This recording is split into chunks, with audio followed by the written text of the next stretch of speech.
Hello વિદ્યાર્થી મિત્રો, કેમ છો? બધા મજામાં?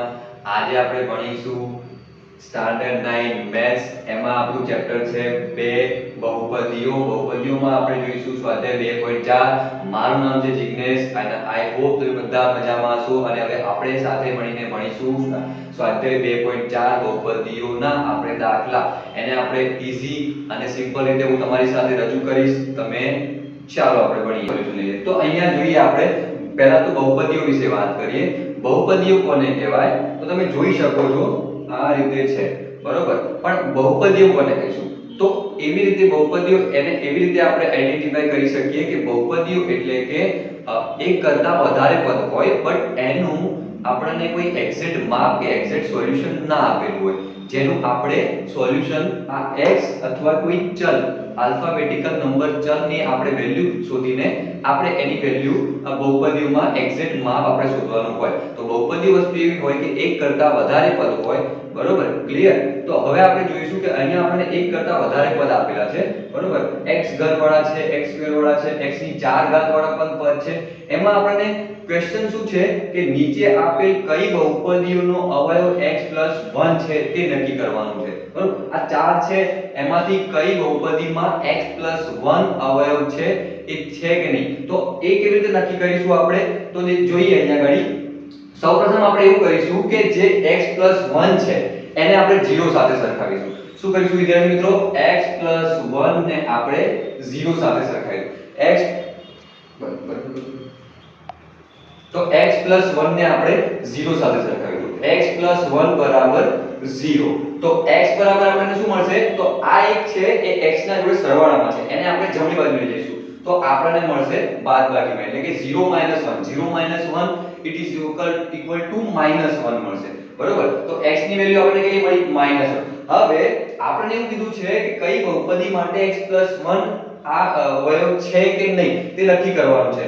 તો પહેલા તો આપણે ધારીએ કે જો આ બહુપદીમાં x+1 અવયવ કઈ કન્ડિશનમાં હોઈ શકે છે, તો આપણે જોઈશું કે આ બહુપદીમાં ચારે બહુપદીમાં આપણે x બરાબર -1 વેલ્યુ મૂકીશું. શું મૂકીશું? x બરાબર -1 વેલ્યુ. x બરાબર -1 વેલ્યુ મૂકતા જો કોઈ પણ બહુપદીનો જવાબ 0 આવે એનો મતલબ કે આ અને આ જ એ બહુપદીનો અવયવ છે. જો જવાબ 0 કરતા અલગ જ આવે, 0 ના આવે, તો એ આનો અવયવ નથી, એનો કોઈ બીજો અવયવ હશે, આ અવયવ નહીં હોય. તો આપણે નક્કી કરીશું. તો પહેલા દાખલામાં જોઈએ x બરાબર આપણે શું મૂકવાનું છે વિદ્યાર્થી મિત્રો? -1. કેમ કે x+1 એક અવયવ છે, એને પણ 0 સાથે સરખાવવાના છે અને આ બહુપદીને પણ 0 સાથે સરખાવવાના છે, બરોબર. તો પહેલા જ આપણે બહુપદીના = 0 લખી દઈએ. x બરાબર આપણે મૂકવાનું છે -1. તો જ્યાં જ્યાં x દેખાય ત્યાં આપણે શું મૂકીશું? -1 નો ઘન, -1 નો સ્ક્વેર, -1 + 1. પહેલા આપણે શું કરીશું? બ્રેકેટમાં મૂકીશું. કેમ કે આગળની નિશાની બધાની પ્લસ છે અને આપણી પાસે તો માઈનસ છે, તો દરેકની નિશાની આપણે ક્લિયર આઉટ કરવા માટે આપણે દરેક પદને કૌંસમાં મૂકીશું. હવે આપણે જોઈએ, આને હું ચેક આપું છું, તમને ખ્યાલ આવી ગયો હશે, બરોબર.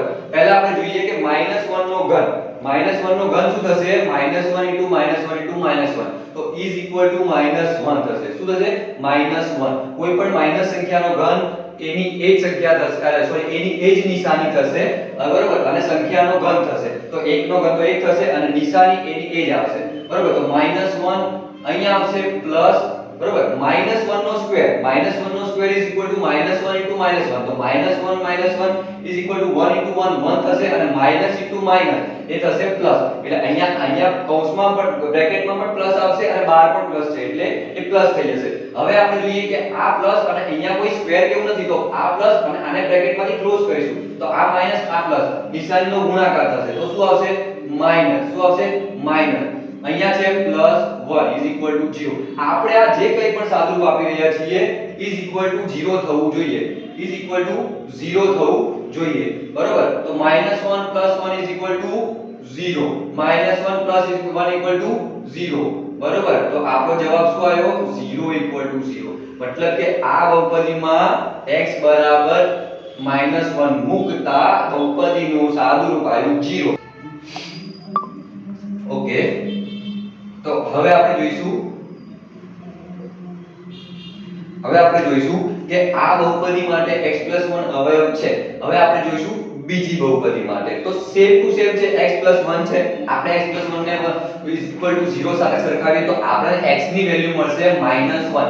એ -1 વેલ્યુ આપણે આમાં પુટ આઉટ કરવાની છે, મૂકવાની છે, અને જો જવાબ 0 આવે તો અને તો જ આ x+1 આનો અવયવ હોય, નહીં તો ના હોય. તો આપણે પહેલા આને 0 સાથે સરખાવી દઈશું.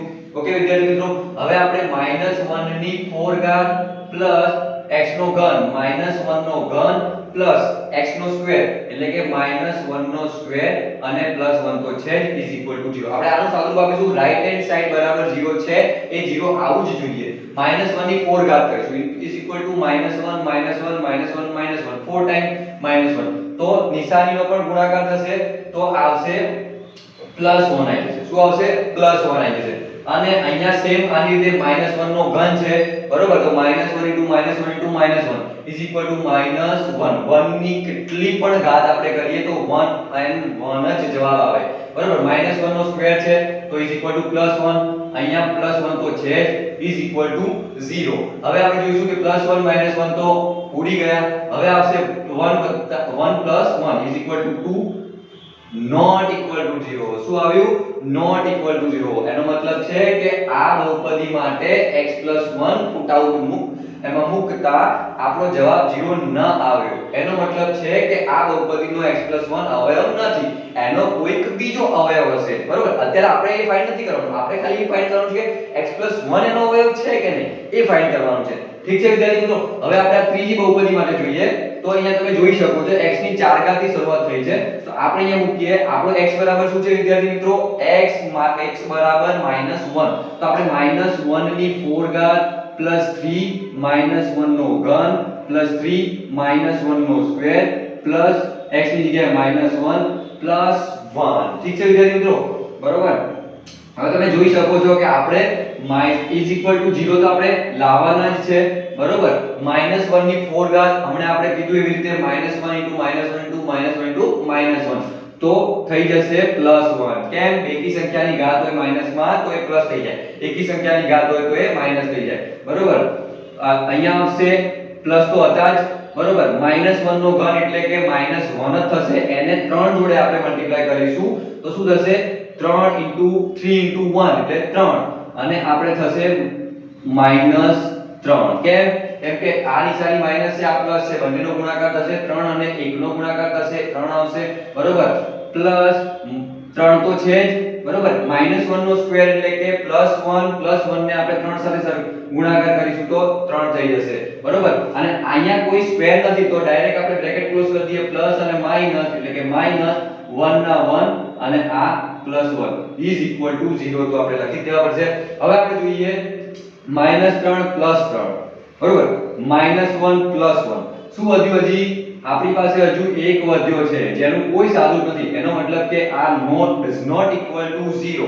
એનો મતલબ કે આપણા માટે આ બહુપદીમાં x+1 એ એનો અવયવ નથી. અહીંયા શું સાબિત થાય છે કે આ બહુપદી માટે x+1 એનો અવયવ નથી, બરોબર? આમાં પહેલા દાખલા માટે છે, બીજા માટે નથી, ત્રીજા માટે નથી. હવે ફાઇનલ જોઈશું કે આપણો x+1 એ આ બહુપદી માટે અવયવ છે કે નહીં, એ આપણે ચેક કરીશું. તો એના માટે જોઈશું કે -1 નો ઘન -1 નો સ્ક્વેર -2 + √2 x ની જગ્યાએ -1 + √2 બરાબર 0. અહીંયા વિદ્યાર્થી મિત્રો આપણે કશું જ નથી કર્યું, આપણે ખાલી x બરાબર -1 વેલ્યુ x ની જગ્યાએ મૂકી છે. હવે આપણે એનું સાદુરૂપ આપીશું. જો જવાબ 0 આવે તો અને તો જ આનો અવયવ છે, નહીં તો નથી. આપણે સાદુરૂપ આપીએ તો -1 નો ઘન એકી સંખ્યા છે તો -1 જ રહેશે, બરોબર? -1 નો સ્ક્વેર એ +1 થઈ જશે અને +1 બહાર આવશે તો -1 થશે, બરોબર? હવે આપણે જોઈશું કે 2 ને આપણે -1 જોડે ગુણીશું, √2 ને -1. કેમ? કેમ કે બ્રેકેટમાં પ્લસ છે અને આ બાજુ -1 છે તો દરેક પદ સાથે ગુણાકાર કરવો પડે. બે ને આપણે -1 જોડે ગુણીશું તો શું આવશે? -2. એ -2 અહીંયા બહાર માઈનસ નિશાની સાથે ગુણાશે તો શું થઈ જશે? +2. હવે આપણે √2 ને -1 જોડે ગુણો તો -√2. એ -√2 ને આપણે માઈનસ વડે ગુણીશું તો +√2 થઈ જશે અને આ બાજુ આપણને +√2 તો આપેલા જ છે. હવે તમે જોઈ શકો છો કે -1 -2 અહીંયા છે +2, અહીંયા છે √2, અહીંયા છે √2 ઇઝ ઇક્વલ ટુ 0. અને અહીંયા તમે જોઈ શકો છો કે આ સરખી સંખ્યા વિરુદ્ધ નિશાની ઉડી જશે. √2 + √2 ઇઝ ઇક્વલ ટુ શું થશે? 2√2 ઇઝ ઇક્વલ ટુ 0 થાય વિદ્યાર્થી મિત્રો? ના થાય. એટલા માટે આપણે શું કરીશું કે આ બહુપદી માટે x 1 એ એનો અવયવ નથી. આપણે જોયું કે ચારે ચાર દાખલામાં જોયું કે ઓન્લી ફર્સ્ટ આ જે બહુપદી છે એના માટે જ ખાલી x 1 અવયવ છે, આના માટે નથી. એનો મતલબ એવું નથી આના અવયવ બીજા હોઈ શકે છે જે આપણે બીજી રીતે ફાઇન્ડ કરીશું, જે આપણે આગળના દાખલામાં જોઈશું કે આના બહુપદીના અવયવ કયા હશે એ આપણે કેવી રીતે ફાઇન્ડ કરીએ. બરોબર? ઓકે વિદ્યાર્થી મિત્રો, આશા કરું છું કે તમને આ વિડિયો પસંદ આવ્યો હશે. બરોબર? લાઈક કરો, શેર કરો અને મારી સાથે આવી રીતે જ ભણતા રહો.